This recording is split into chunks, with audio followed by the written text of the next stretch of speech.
Welcome to the show, Kara. I'm so excited to have you. You're the host of the Soul Elevation podcast, and we're doing a little podcast swap this week. So we're going to be getting to know each other really well. But I've been going through all of your content and I just can't get enough of it.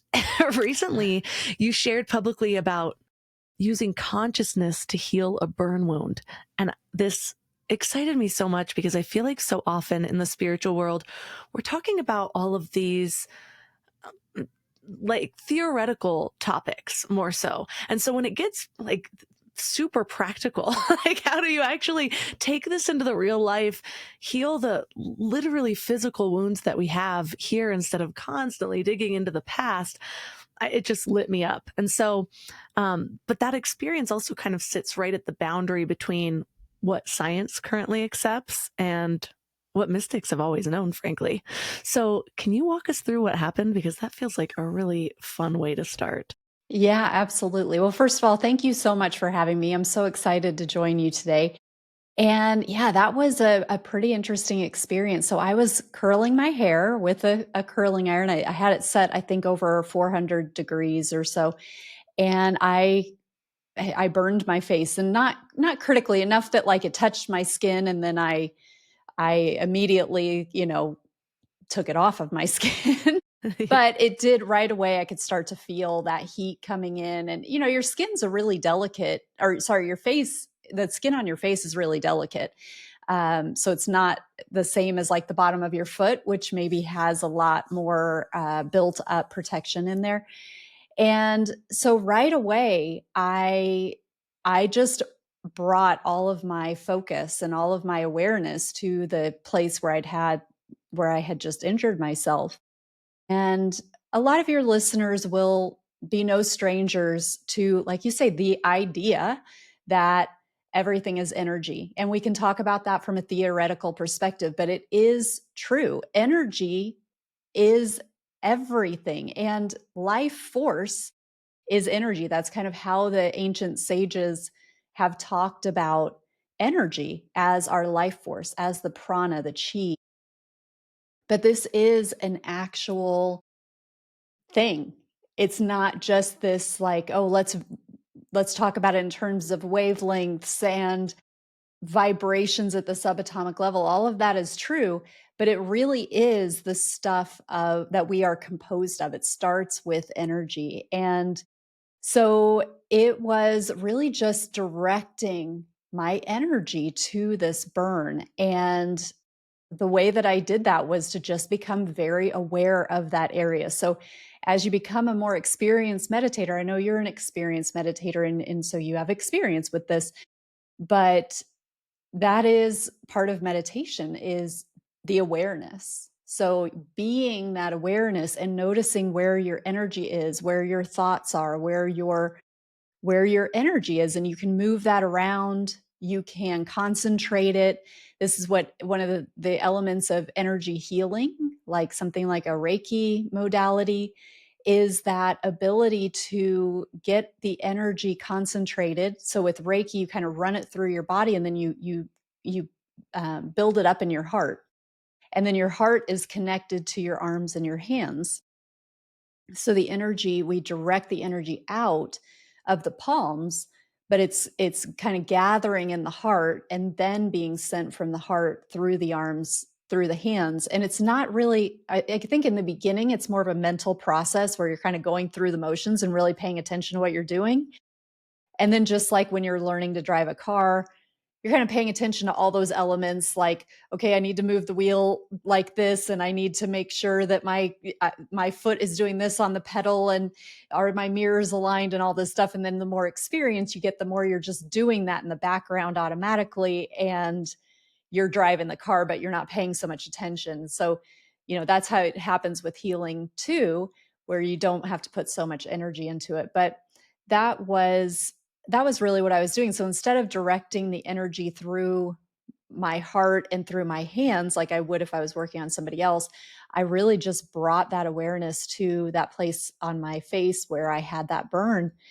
And it was just really fascinating that there was a little scab that developed, but it didn't blister. and it went away really quickly. In fact, I think I maybe had that video. I think I recorded it after like a couple of days or something.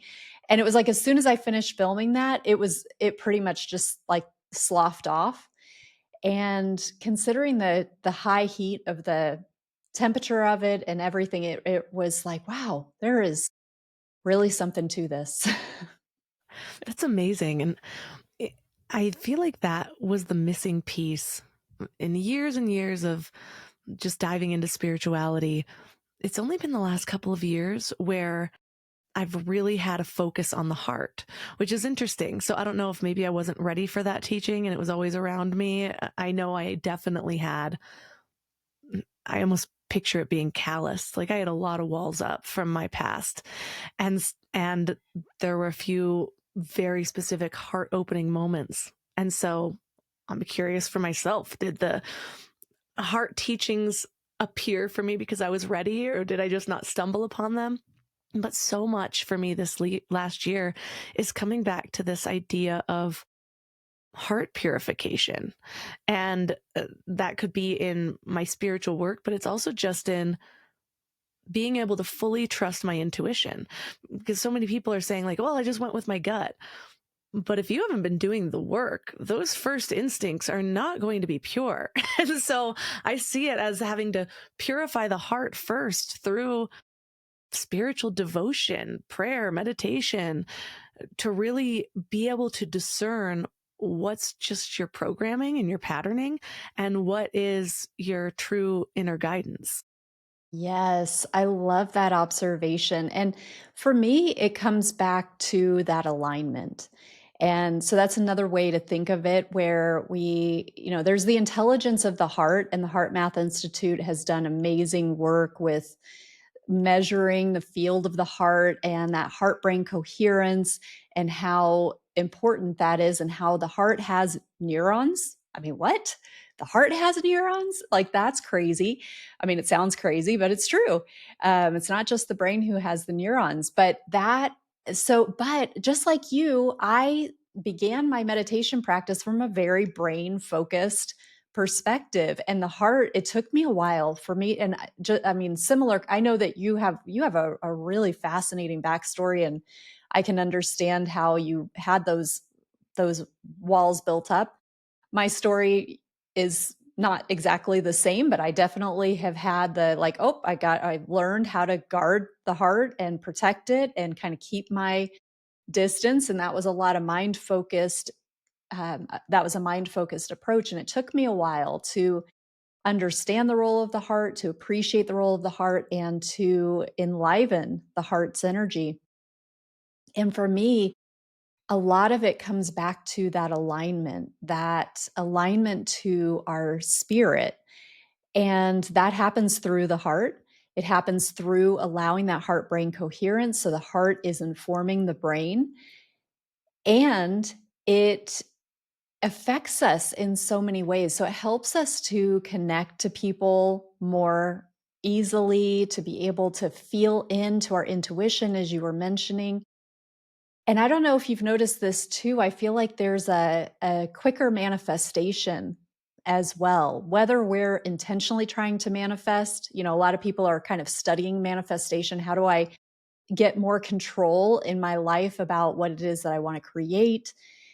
And it's sort of this byproduct of bringing in the reflections, because everything is starting from within us. And so everything that we're experiencing on the outside is that reflection of our inner state. And so the more we get into that heart alignment, that soul alignment, where we are walking in, what we say is aligned with what we mean, and what we're doing is aligned with what we're saying and what we're thinking, and it's all one. We're not coming at something with one intention, but letting our words pretend that there's something else going on there. Everything is in alignment.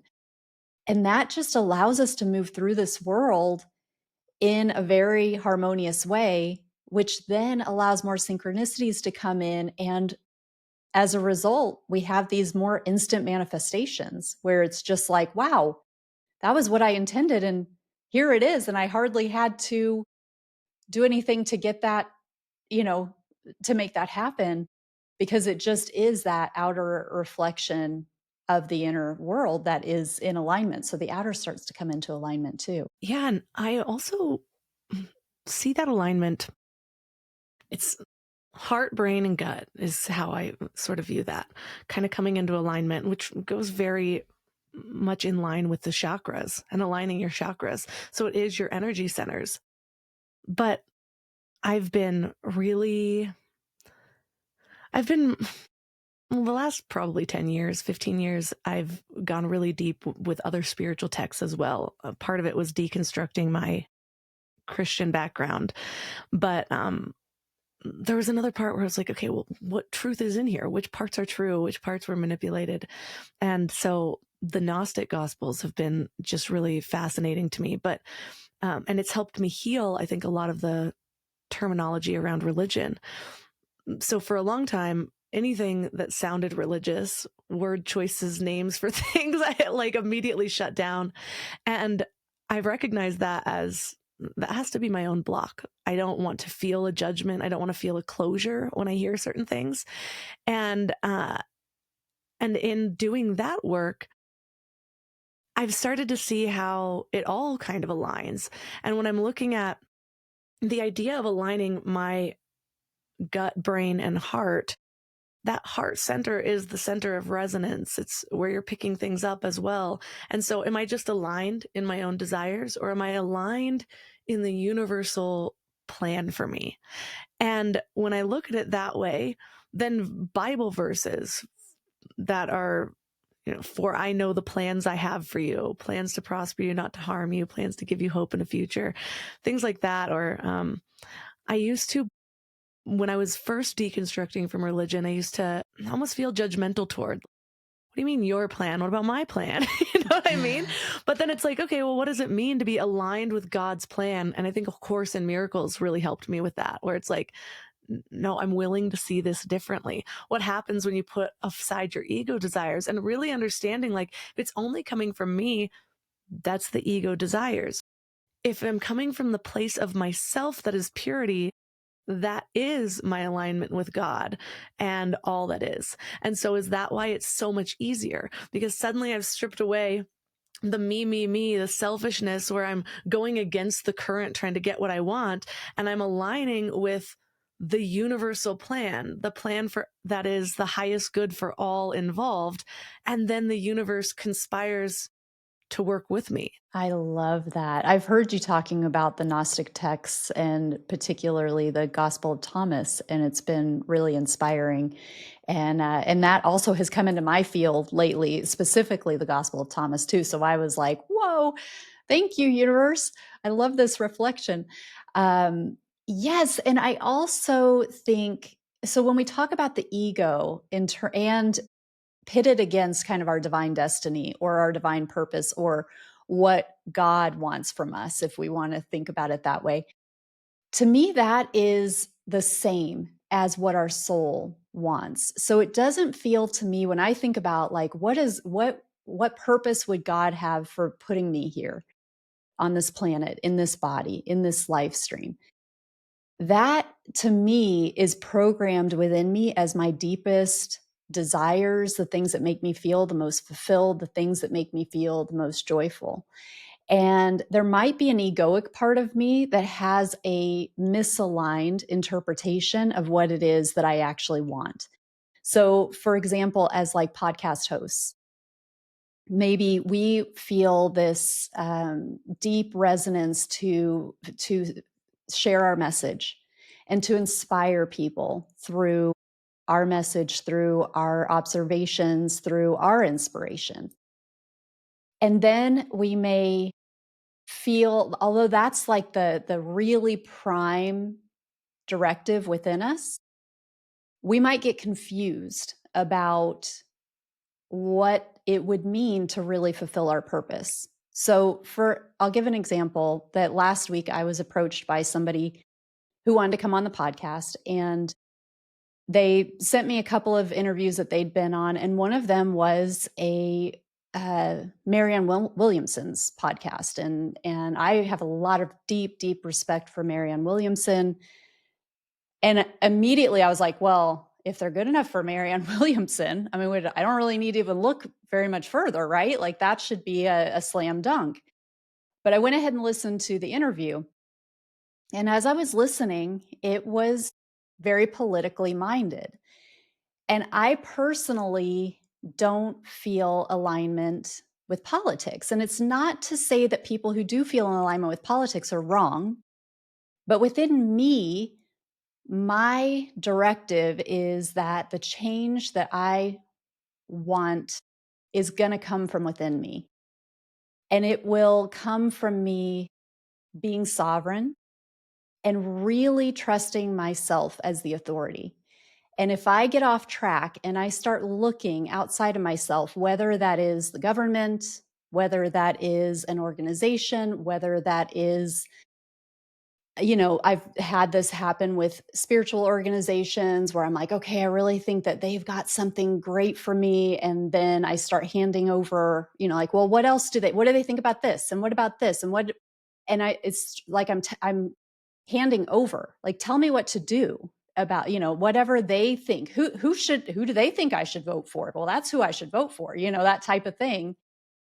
And I just don't, I just hand myself over. I've had that experience. And I see the same thing with potential happening with politics, where we think somebody's going to come in and save us, and we need to convince everybody else that they need to believe the same thing that we believe politically.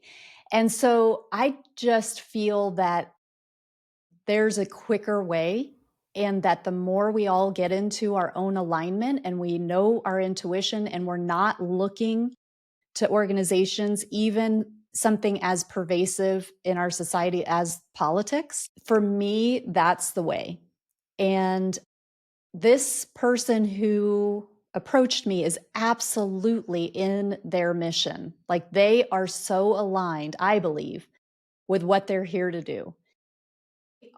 They are living their soul mission. But we only had like a little bit of overlap in terms of like a Venn diagram of our missions. And it didn't feel to me like it was the right synergy for what I want to convey as a podcaster. So it was one of those, like, it would have been easy for me to be like, well, look no further. They've been on this massive podcast and they've had all these, I can see how many people have watched this episode. And of course, that's, come on. But then when I really felt into it, it was like, but their messaging is not cohesive. It's not wrong, but it's not where I want to focus my it's not aligned with my focus. And so that's kind of just going back to knowing what our soul purpose is and what God wants for us, in my opinion. I think that when we really get that alignment within us, we get that ability to read within us, like, is this a yes? Is this a no? And why am I getting a no? I really like this person. And I think that they're really on point and they're doing great work. So why am I getting a no? And then kind of deconstructing that a little bit to be like, okay, I think that this is not quite right for me. It doesn't make it wrong, but and really knowing, like, what is it that I'm wanting to zero in on with this. I think that shows an incredible amount of discernment. And I wonder if people like that are set along the path to show us that the same is true for literally everyone. Can we look at somebody else and say, they're not wrong, but they're not aligned with my path? And on every layer of that, to the point that everything that they do seems so wrong to you, but you just have to realize, like, what if there is no right and wrong? Which I know is a very difficult lesson for many people to accept, myself included at certain times, especially when you're seeing the atrocities of the world. But there's moments that I get glimpses where all of a sudden there's like, I actually had one the other day. It felt like this spontaneous DMT moment where I was just in that feeling of love. I could feel my heart radiating. I could almost see sacred geometry. I actually had to pull over because I was like, what? This is actually terrifying. It's kind of nighttime. I can't see totally well, and I'm a little overwhelmed. But there was nowhere to pull over, so I was just driving really slowly, having my moment. But in that moment, I could feel it so much. I'm like, oh, this is all an illusion. Like none of the things felt real. And this other connection felt real. And so I get these little glimpses of that. And I think that's what we work towards when we're working towards enlightenment, is to have longer stretches of that. But I was just listening to Ram Dass yesterday, and he spent a lot of time with another guru that wasn't his main guru, a Rinpoche.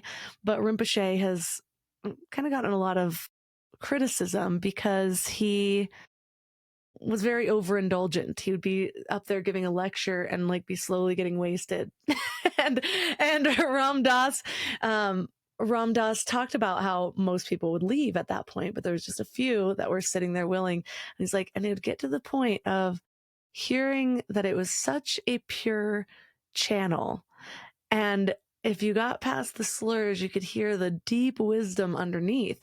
And his sort of description of why that was important, why that was still valuable, was how even that teacher sort of forced you not to idolize in a way. And so if you could get beyond that and just hear the teachings and not attach everything to the messenger, because there are no pure messengers in the world right now at all. Even I remember I was getting really into people that could access the Akashic records. So I spoke to a bunch of people, and they were all in all different parts of their path.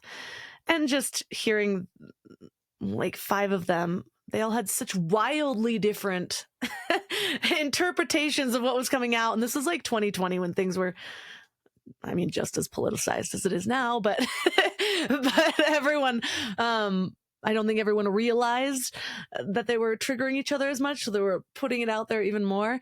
And I just found it so interesting. And for a while, I developed a deep distrust of a lot of people just because I'm like, well, clearly the channel's being muddied from something if you're all saying completely different things about what's going on.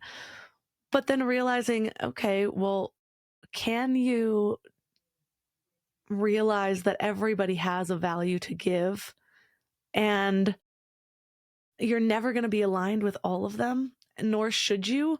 And the moment that you feel like you are, just as you said, then all of a sudden you're outsourcing all of your power. Like, how should I vote for this? What do I feel about this? The truth is, we all value slightly different things, and we all have slightly different ways of getting there.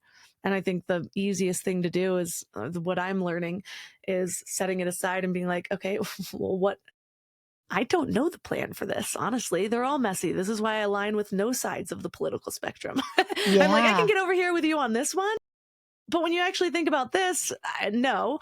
Or over here, yeah, I love your ideologies, but I don't think your ways of getting there are working at all. Why are we not looking at all the negative effects of this? Like, like, I don't know, giving kids hormones, like Yeah. just anything. Sorry, that Well, was kind of a rant, but no, but I mean, bless you for holding that truth and that neutrality, because I do think that one of the things that you said is that we're pretty much all alike, really. And that's one of the really shocking things of where we find humanity, in my opinion, right now, especially in America. I can speak most with most experience in America right now because that's where I am. We want the same things, but our ideologies are being led in different places. So you mentioned about the hormones. If we think about, going back to 2020, it makes me think of jabs. So parents, I know you're a parent, parents making those choices for their children, those are difficult choices to make right now because things are so muddy. And you can get people who are very passionate on both sides who are saying things, but parents are making these choices for their kids because they want their kids to be safe. So Either they're choosing to go that route because they want their children to be safe and they believe that that will make their children safe, or they're choosing not to do that because they want their kids to be safe. And the information that they have says they're going to be safer if you don't put these things in their bodies. But what's the thread between that? We They want their love kids to our be safe. children and we want them to be safe. Yes. And so, but we get so demonized and we get so polarized, and it can be so easy to see somebody who's making the opposite choice and to think less of them, to think that they're gullible or they're stupid or they're dangerous, or and we're being encouraged to do that. That benefits not us. you know, that benefits a very small faction of humanity's population working behind the scenes. And that is who wants that. They want us to demonize the other side. They want us to see our neighbors as the problem and not see the shadows who are orchestrating this as the problem. And so I just really hope that as we go through this evolution and humanity goes through this birth canal that we're in right now, we're under a lot of pressure. There are a lot of changes happening very, very quickly, and we're all in this together.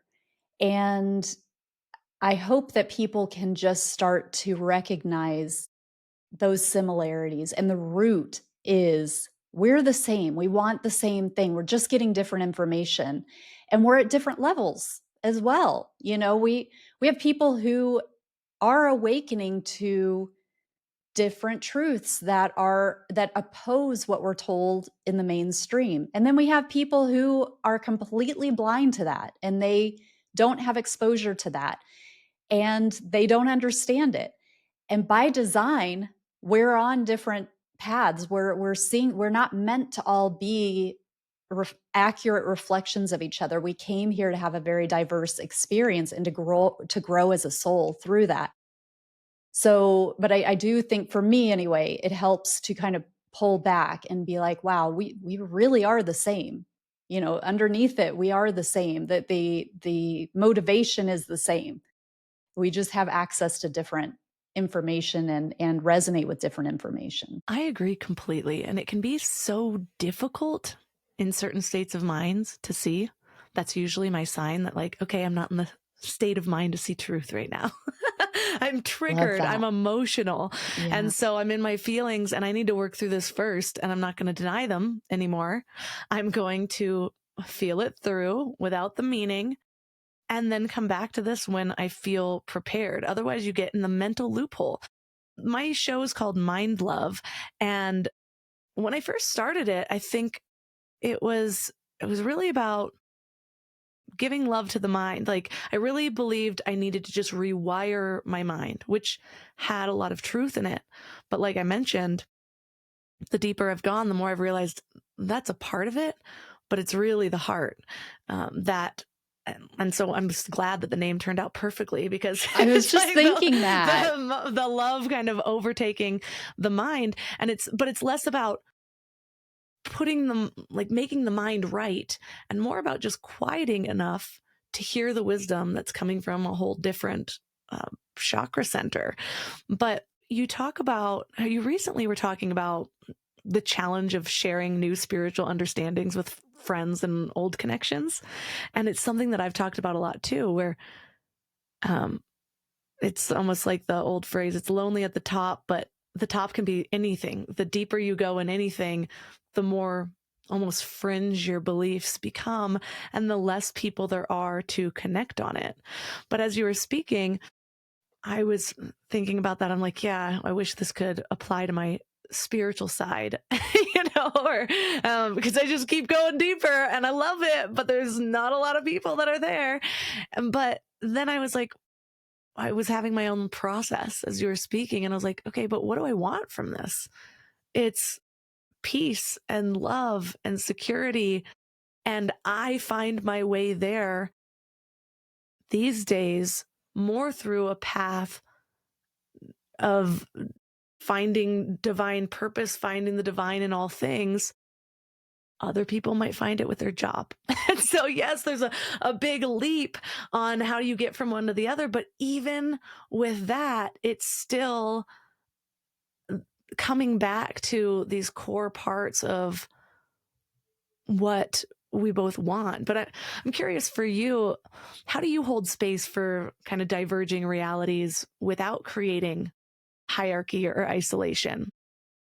What a thoughtful question, and it's a dance. I mean, I don't know that I have found like the right formula per se. I come up against it a lot because I do feel like I am a little bit of a chameleon. Um, One of my gene keys, I don't know how much you've gone into the gene keys. Yeah, Yeah. I don't know them super well, but I have the big book.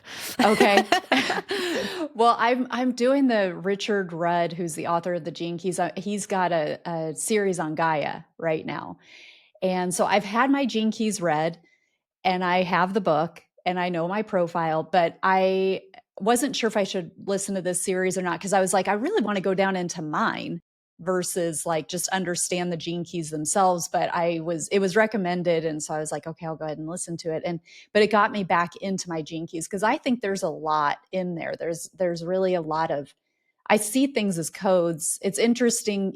I've heard you talk before too about sacred geometry. That's a big part of my world as well. And I feel that there is this encodement in reality and within the reality, through reality. And the gene keys are like part of decoding. One of my gene keys, I don't remember what number it is, but the city kind of, you've got the shadow, which is the lowest way it can express. You've got the gift, which is a higher way that it can express. And then you've got the city, which is kind of like when you've mastered it, when you've integrated it. And funnily enough, my city is, for one of them, is invisibility, which I've been contemplating. Contemplation is part of the gene keys too, but it's like invisibility. That is interesting because I'm a Gemini. So I have lots of expressions. Everybody does. We all have different ways that we show up. And Gemini can seem kind of contradictory, in a lot of ways.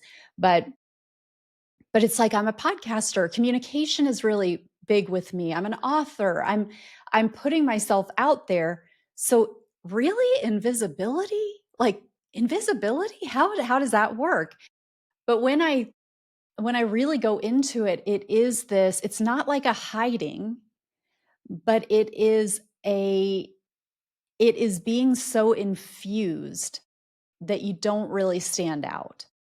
And so to me, when we talk about something like, well, how do you handle when you get these wildly different perceptions of reality and you're in it, and it's so different from what we believe.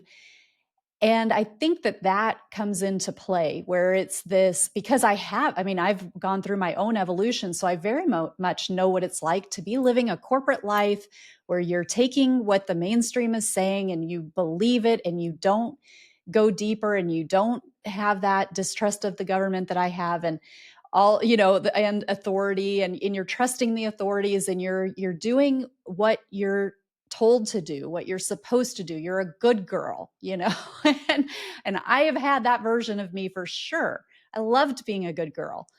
And but so I guess I can like kind of lean back into that version of myself when it's appropriate to be able to sympathize and have compassion for where somebody is and to see them like with really to be able to feel what they're feeling and to appreciate what they're feeling, to appreciate where it is they are on their journey and how it's different from where I am. And I think that's what that invisibility kind of means to me, is that permeation where you just sort of become what it is. So it's not that you're changing and it's not that you're denying who you are or what you believe, but it is that ability to kind of just immerse yourself, like to become the geometry of the moment, of the event, of the where you find yourself, rather than like trying to change it and make it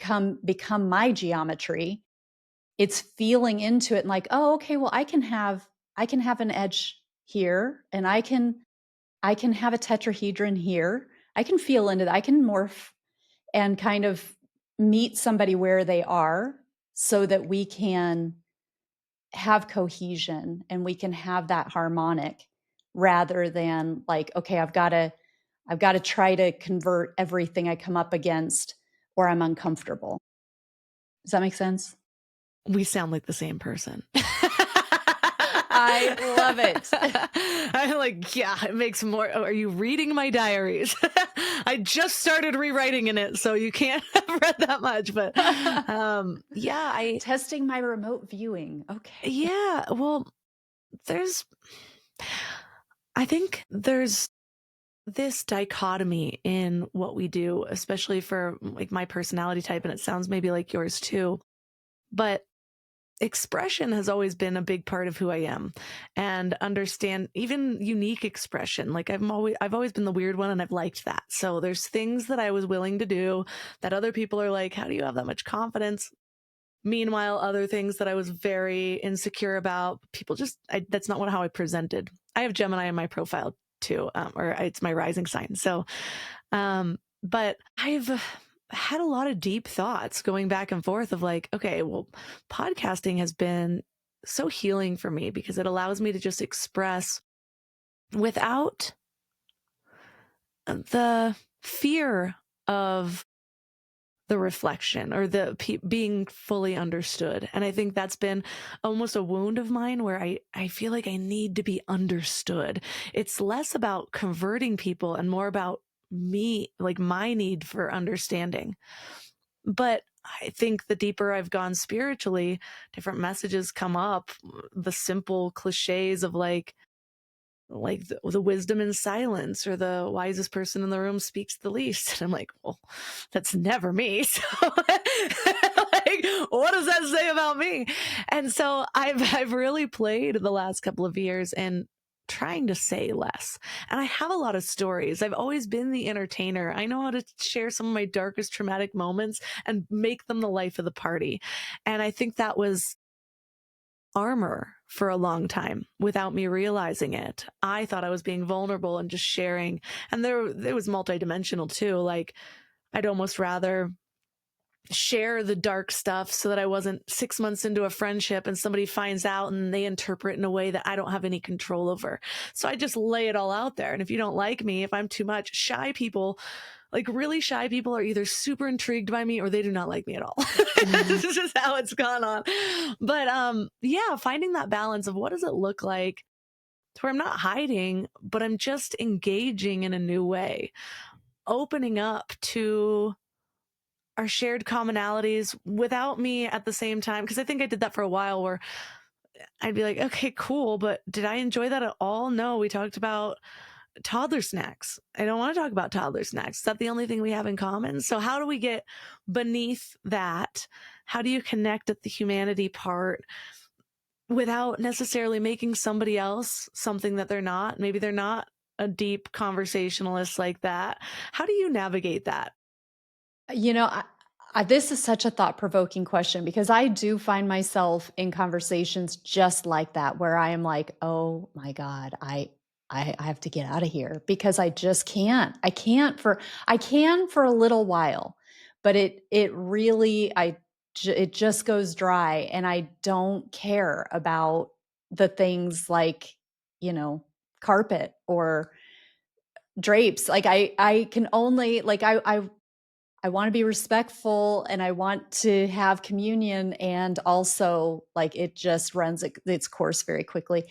You know, I'm trying to find the key, honestly, I'm trying to find the key, because I don't feel like I've come up with a good way to, like, deepen a conversation when it's not there, you know? And I am an anomaly in my world, with a lot of the people that I have very casual friendships with. I am very lucky that I have a lot of people in my life that I can go deep with. And I just love, you know, whether we're talking about health and alternative health, homeopathy, or whatever it might be, or if we're talking about spirituality and the shadow and the, three eye atlas or ETs or whatever, I love that I have people who want to meet me there, but I still have plenty of people in the just day to day where there's a lot of mental gymnastics. How far can I take this until I lose them or they don't trust me anymore because I'm completely talking about something that sounds like gibberish and they think I'm losing my mind. So it's such a dance, and I feel like I have work to do on that. But I'm curious, have you like found some No, ways but to I'm go feeling deeper? very relieved Okay. because, well, there's a couple things. First, relief that I'm not the only one because I think oftentimes when something doesn't work out the way we want, I don't know if you do this. I think a lot of people do. I do it. I have a tendency to wonder if I'm doing something wrong. And so then I wonder, am I a narcissist? Like I can only talk about the things that I want to talk about. And then I'm like, and then I'll be in it and I'll be trying. I'll be like, no, no, these are just boring surface level things. I don't think it's me. But then I was actually having this. I do my best thinking on walks. I'll usually listen to a little Ram Dass and then just like pause it and just like walk, and my mind just flourishes. But I recently interviewed Dolores Cannon's daughter. Are you familiar with Dolores Yeah. Cannon? Yeah. Yes, yeah. And Julia, isn't it? yeah, the episode hasn't aired yet, but it will by the time this one does. But I sort of read her books in pieces, Dolores Cannon's books, and I didn't like them at first. I actually thought she was a bad writer the first time I dove in, and so it took me a long time. But then people kept mentioning it, and then I got into it in a different state of mind. I was like, no, this is actually great. A lot of the older writers, like even Louise Hay, if I'm really just reading it, I'm like, I can't believe this was published. But then it's like one of the best books if you really just let it in. And anyways, so that kind of happened in my journey with Dolores Cannon over the years. And it was interesting speaking to her daughter because I got a lot of clarity about things. And one of the things that came up in it was she talks about what's actually now kind of a term, NPCs, but she calls it something different. I forget the term she calls it, but Like background background players or people. something? Yes, Yeah. background people. And one of my aunt-in-laws like interprets that like, are there just like NPCs walking around? Like, I believe this is a simulation. To what level, I'm not sure. When you mentioned code, I lit up because that's how I see everything. But is it God's code? Is it some sort of like the Gnostics believe, some sort of lesser God's code that's overlaying the others, and that's why we need to remember the true reality? Is it a simulation being controlled from the outside? I don't really know. But that idea, there's something that makes sense and something that doesn't. And in talking to her, she said that there was a lot of concepts that became explained as you go through her books. Dolores has a deeper understanding because she's sitting there learning everything as it comes through. And she says she doesn't believe that it's just soulless people walking around, but to understand that we're all the heroes of our own world. We're all the main characters in our own world. And there's some people that are background people for you and main characters for other people. And so maybe that is the surface level conversations for people like us. They're not meant to draw us in and become a main character. They're playing their role perfectly by keeping us just far enough that we don't want to engage much further. You know Yeah, what I that we're mean? not drawn in so that they Just don't. trust that it's supposed to happen that Yeah, I way. love that. Yeah. I love that, and I love what you say too about Dolores and her books because I've read some of her books too, and I know what you're talking about, and I'm blown away by the things that she was accessing in the time that she was accessing them, or that her clients were. If anybody's listening and they're not familiar with what we're talking about, she was a quantum hypnosis healing technique. She was the godmother of it. She was the one who figured out this process, and she was from like Arkansas or something, where and was this devout Christian. eventually started people started talking about off-planet lives and even that they were planets themselves or they were a rock or they were a tree, and she's like it has no foundation for what she's hearing. And so I think one lifetime is a really quick way to go from like I just believe what my pastor tells me and nothing more to like, oh, okay. Well, they're one of the first waivers and they're here to bring this rise of consciousness and they're just here to be an antenna. They're not here really to do anything else. They're just receiving and they're transmitting. And I mean, if that blows my mind. We talk in that way a lot more now and in the past few years, but she was talking about this stuff in the 80s, in the 90s. Like, it blows my mind. I'm like, how could anybody read this before now? Before No. I just don't know how she had readers, how she was able to get published because it was so out there, but it matches up so well with what we know now. But we've just advanced so much so fast that the whole thing blows my mind. Yeah, and I think the first one I started to read was Convoluted Universe, and like I said, I was kind of in and out, and it wasn't just wasn't a topic that my mind was going toward. I had already sort of played with the conclusion that I don't know about interplanetary beings. I do definitely believe in interdimensional beings, but my views on space are a little fringe. But she has another book called Jesus and the Essenes, Yes. and she had been working with, that's the one I'm reading right now, and I am I love that so one. sucked in Yes. because she basically ends up connecting through QHHT with an Essene. And I love even the way that she sets it up. And the whole time I'm doing the Audible version, but the whole time I'm like, man, how did I ever think she was a bad writer? The way she flowed into this information. So I guess it just Oh, has to be the right topic, or maybe it was years later and she had just perfected her gotten craft a little bit better. more. Right. But she really laid it out to open your mind to the information for those who had doubts. Even talking about, like, if somebody had just come into a QHHT session, 9.99% of the time, it is a mundane life. It's not like, oh, I'm Cleopatra. She says if she hears that, she'd immediately be skeptical, like the person's actually more fantasizing in that state of mind than her accessing. And so with this one, though, she had been working with somebody, and she specifically finds people that reach the deep level of hypnosis that she said about 1 in 20 people do, where you are pretty much asleep and you wake up and you don't remember anything. That's not the norm for most people. They're just in their sort of theta brain, and where it almost feels normal. We normalize it because we're going in and out of that all throughout the day. And so they don't really realize anything happened, but information came out. Anyways, she found one of the people that actually goes into the deepest trance, and she's like, I want to work with them further. And so she was working with this woman, and she decided to keep going back in lives. And she had been working with her for 9 months before she finally got to the Essene. And so she said if she would have stopped any earlier than that, she would have never even reached that, which shows the sort of level of depth and work that something like that takes. But then she stayed with them to just get information about what was going on. And this person at first didn't know Jesus.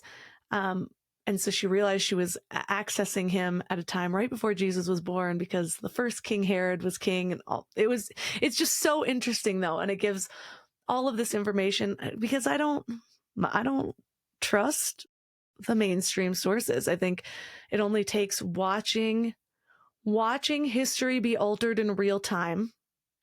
Yeah. It makes it almost impossible to believe anything that they've fed us before, especially the importance of, like, why are you giving this to a second grader and making sure they definitely understand this and the dates and whatever. Like, I just Yeah. don't trust it. So I like information like this, whereas other people might be like, where's the verification, blah blah blah. She has quite a bit throughout the conversations with them, but that's where I'm like, okay, new information that's not controlled, information that's not benefiting the person who is crafting it for the world. Like, Right. that's where I'm open to. And so, but it's another one of those things that creates a pretty big disconnect between me and most of the world.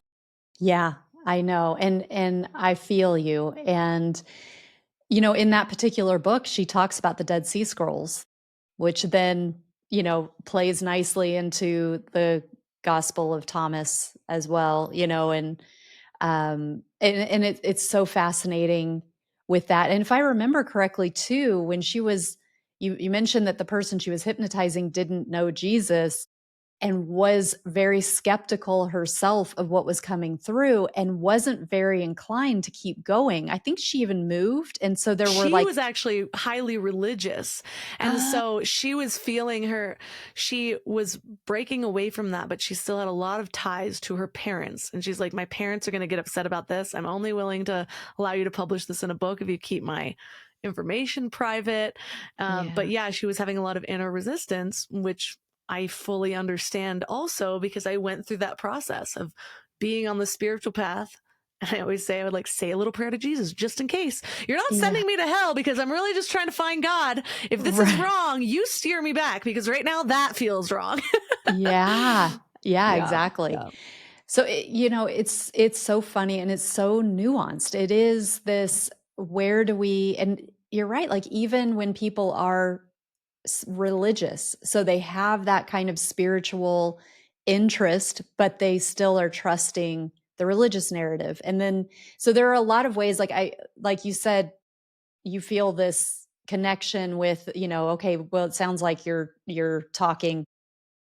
speaking me through me through you, and it's the same sort of thing where it's like the things that I think are pretty fringe, and so even when something comes up about like ETs, if somebody's saying things about ETs, I still have to kind of be careful about where I go. Like I could take this even weirder. So do Don't tempt me with a good time. that's right. I remember being at a wedding once and I was chatting and having this great conversation with this person, and they were doing some kind of alternative education for their child. I wanna say it was maybe it's like Montessori or something. I mean, it wasn't like wild, but they had not gone into the mainstream education.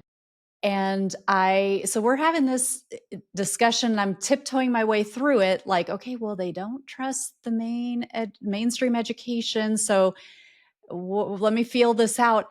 And at one point, I just said something like, I referred to the asteroid belt as being a planet that had exploded, a long, long time ago. And they were like, yeah, okay, well, I got to go. And they just like literally just turned around and walked away. And I was like, oh, okay, well, I found the edge. I, I found how far I can take this conversation. And then I just went just beyond that.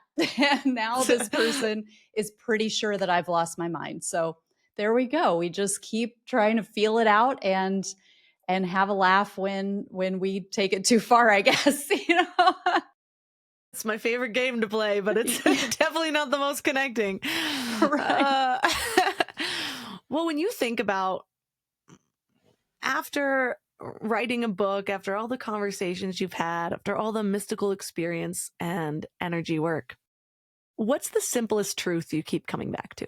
I love this question for a lot of reasons. And one of them is the simplicity of truth, because we have a lot of tools. There are a lot of tools that are available and they can help us, and it can be simple.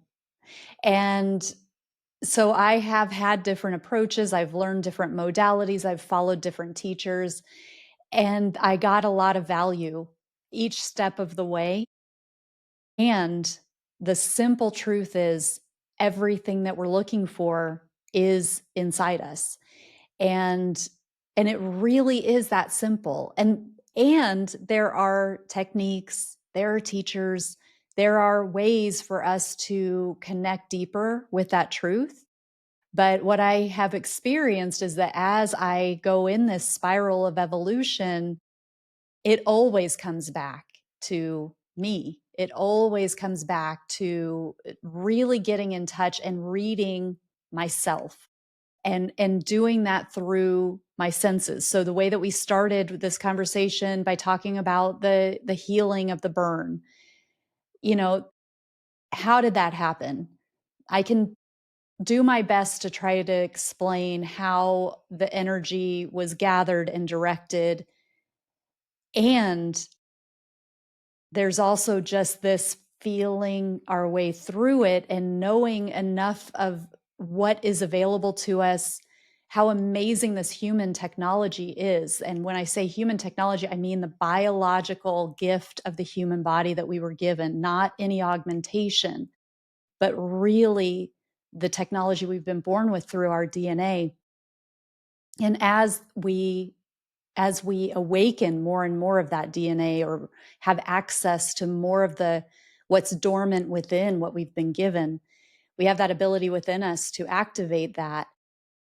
And again, it's not to say that we have to do this by ourselves. There are practitioners and there are people who are bringing advancement and helping to accelerate these things, and they bring beautiful gifts. And what they're awakening is because it's within us already. So they're helping us to access things that we have within us. And their gifts can be to say, okay, well, we can just tweak this and turn this on so that you can get more access, but they're not giving you something you don't already have. And that's kind of the great cosmic joke of spiritual development and evolution is that you will find, I'm not talking to you, but one will find as they walk the path that it really just keeps coming back, like it comes back to us and what's within us, and just going deeper into that and awakening it within ourselves and remembering. That is so aligned with what I just listened to yesterday. So I have kind of this funny little habit. There's no churches up here that like cater to my my belief system, but there's a beautiful one in Sedona called the Global Center of Christ Consciousness. And so I stream that one on Sundays at the back of a normal church here where I drop my kids off in the daycare. So I have uninterrupted time. I'm still there. I can hear them doing their worship music, but I'm spending time with God in my own way. And anyways, but the message was how, yes, you can do all these things, all the energy healing, and those are tools, but connecting with God, connecting with divinity, the divine within you is really simple. And he brought it back to three things.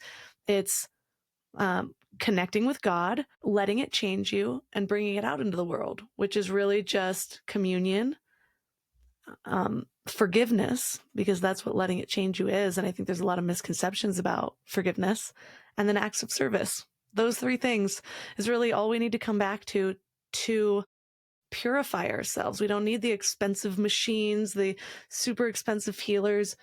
I found them to be helpful in, especially somebody like me. I was always a thrill seeker. I did copious amounts of psychedelics and MDMA when I was younger. I like to feel something. And so I think I needed that intro into spirituality, like make me feel, show, like blast me with bufo, and then I'll come back and try to find that in my meditation, you know what I mean?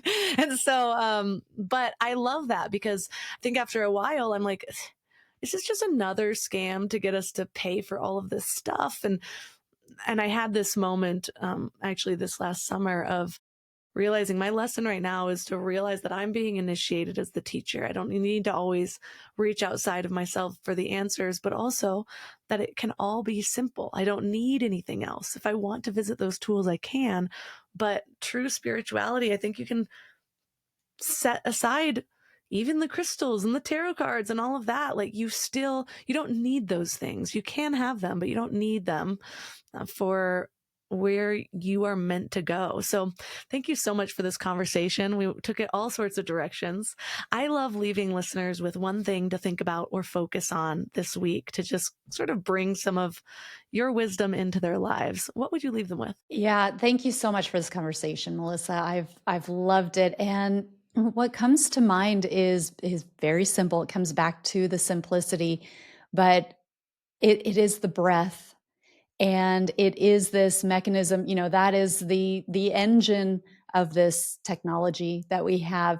And really just taking time, if some of the things that we've talked about in terms of meditation or in terms of getting in touch with ourselves and going deeply within ourselves, if that feels like it's you don't have enough between where you are and where you're going to be able to really embody that.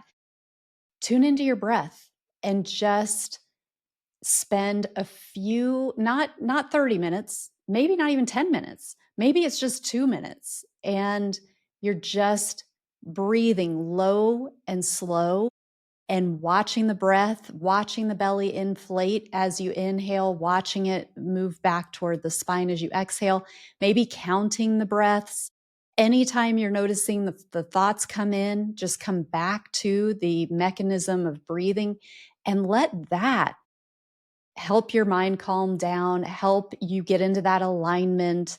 And it really does just help you get into the present moment, which helps us to connect deeper with the heart, to connect the heart with the brain, to get that energetic alignment where more of that vital life force can flood into the toroidal field of our being.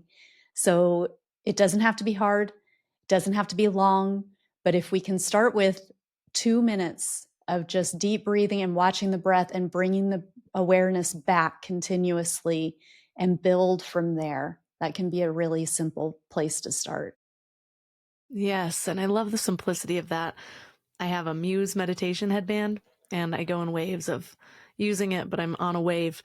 And what I love though is just realizing the sound effects kind of tell you the weather will pick up when your mind is chaotic. And so every now and then I'll realize my mind's gone off because the wind's a little bit louder, the rain's pouring, whatever soundtrack I'm listening to, dynamic soundtrack. But I can get it back to the calm place in like 2 to 3 breaths and just recentering. And that's just such a lesson. And so often we're like, I'm feeling crazy today. It's like 2 to 3 breaths. You can come back to that place of calm. Now, can you keep doing that? Can you make it a habit? Can you start to do it often enough to where that place of calm becomes your new baseline? So thank you so much for all the wisdom and for the deep conversations that my soul craves. Yes. Likewise, I would do sister. this for Thank you. free. Yeah. And so where can listeners find you? So I am at karagoodwin.com. That's Kara with a K. That's got my offerings. I've got free meditations on there, and you can learn about my book. And I've got an upcoming summit, Miracle Summit in December. And my podcast is Soul Elevation. So you can get all of those episodes on soulelevationpodcast.com. And the social media that I'm on the most is Instagram. That is Kara_Goodwin_meditation.